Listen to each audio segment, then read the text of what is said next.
За 14 години од Македонија се иселени 11,4% од населението. Повеќе иселени има само од Албанија и Србија. Македонија изгубила 11,4% од населението во споредба со 2011 година, најмногу во Европа, по Албанија и Бугарија. Зад Македонија се Босна и Херцеговина и Хрватска.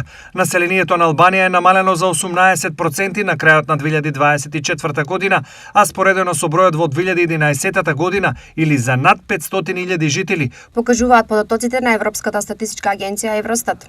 Иселеничкиот екзодус во Македонија е особено нагласен и земјата постојано се празни на сите страни. Секоја од владите во последниве 50 години ветуваше дека иселувањето ќе го намали, но напротив, тоа се засилува.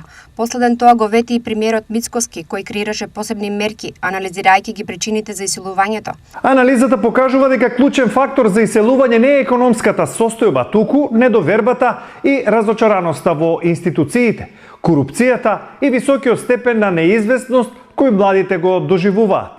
Земјите од Западна Европа успеаја да го зголемат своето население како резултат на агресивните имиграцијски политики, како решение за надминување на демографските проблеми што произлегуваат од старењето на населението и намалувањето на стапката на наталитет. Во меѓувреме, еврозоната го зголемила своето население за 3,2% од 2011 година.